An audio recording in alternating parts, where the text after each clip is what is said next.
Hello दोस्तों, स्वागत है आप सभी का आपके अपने YouTube channel DS math tutorial रेचुंडा में। तो दोस्तों, आज की इस क्लास में मैं आपको बताऊंगा मोलरता तथा मोललता।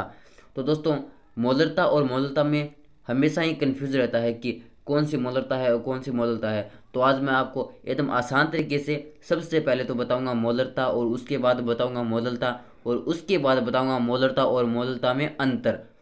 तो चलिए स्टार्ट करते हैं अपना टॉपिक, मोलरता। तो दोस्तों, मोलरता और मोलरता बताने से पहले सबसे पहले तो मैं बता देता हूँ कि विलियन क्या होता है, विलेय क्या होता है और विलाय क्या होता है, क्योंकि इन तीनों शब्दों का यूज होगा इन दोनों के अंदर। तो सबसे पहले तो आपको बता देता हूँ विलियन, विलेय व विलाय के बारे में। तो दोस्तों, विलियन होता है हमारा विलियन विलियन होता है हमारा विलेय प्लस विलायक, विलेय प्लस विलायक। अब ये विलेय और विलाय क्या होता है? तो विलियन होता है हमारा विलेय प्लस विलायक, यानी जैसे मान लेते हैं हम हमारे पास मान लेते हैं पानी और चीनी का विलियन है।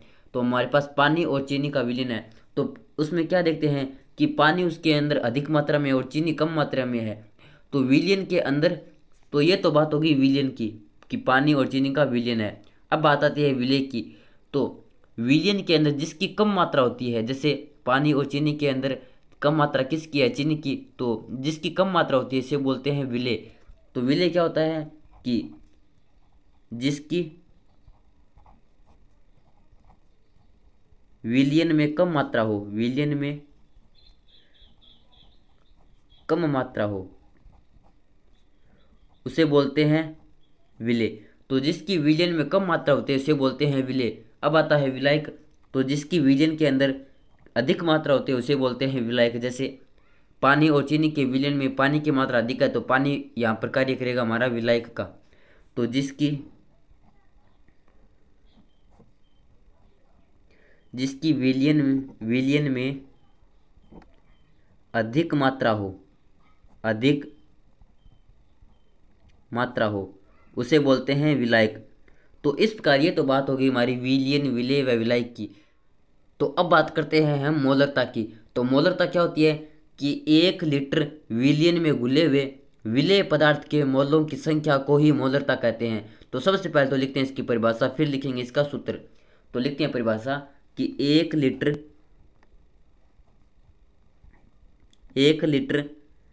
विलियन में, और विलियन क्या होता है वो मैंने बता दिया आपको। तो 1 लीटर विलियन में घुले हुए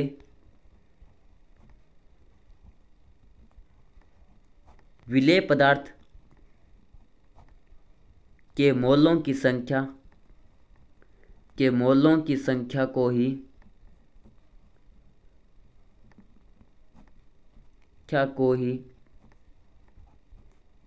मोलरता कहते हैं, मोलरता कहते हैं।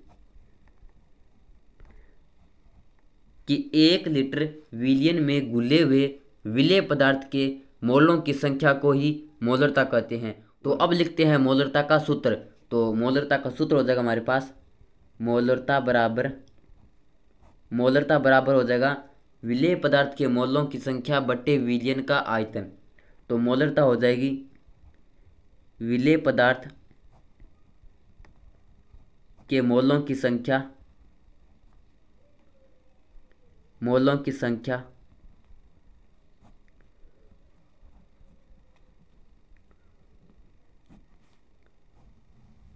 बट्टे विलियन का आयतन।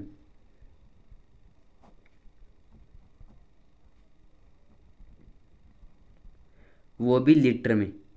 एल का मतलब होता है लीटर में। तो मोलरता होती है विलेय पदार्थ के मोलों की संख्या बटे विलियन का आयतन। अब आता है कि विलेय पदार्थ के मोलों की संख्या क्या होती है, और अगर हम यहाँ पर आयतन लीटर में न ले तो क्या होगा।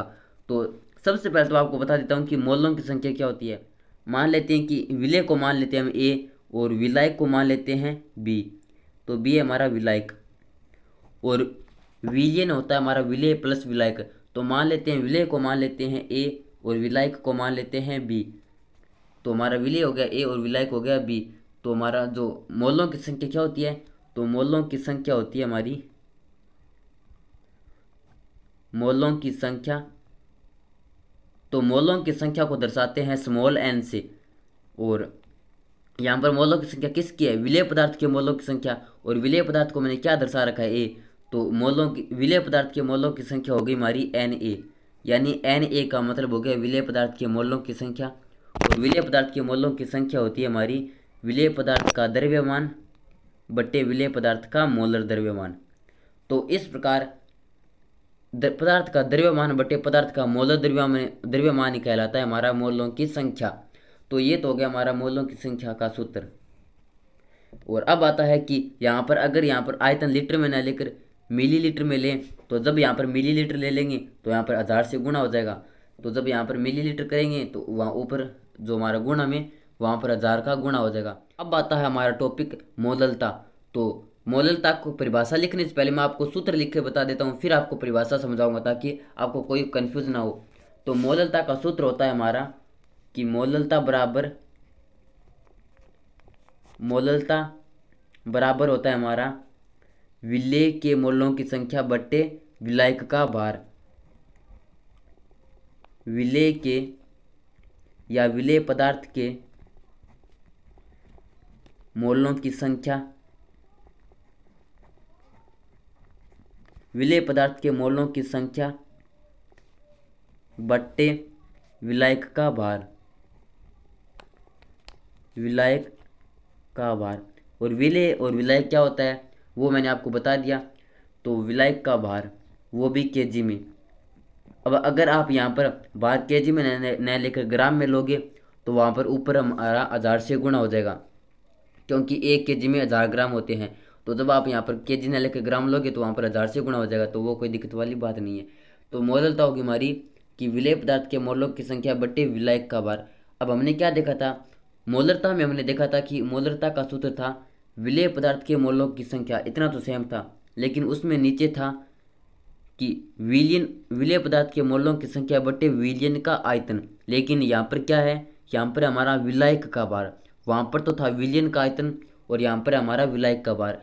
तो ये फर्क हमारा मोलरता और मोललता में कि मोललता को दर्शाते हैं स्मॉल एम से, मोललता को तो दर्शाते हैं स्मॉल एम से, मोलरता को दर्शाते हैं हम यहाँ पर कैपिटल एम से, कैपिटल एम से। अब लिखते हैं इसकी परिभाषा। अब लिखते हैं मोललता की परिभाषा। तो मोललता की परिभाषा होती है कि 1 केजी विलायक में घुले हुए विलेय पदार्थ के मोलों की संख्या को ही मोललता कहते हैं। परिभाषा सूत्र पर आधारित है। जब आपको सूत्र याद हो जाएगा तो परिभाषा एकदम आपको ऑटोमेटिक से याद हो जाएगी। तो परिभाषा हो जाएगी कि 1 केजी विलायक में घुले हुए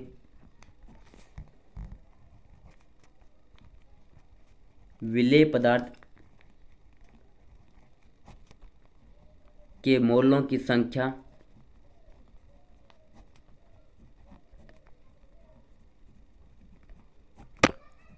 को ही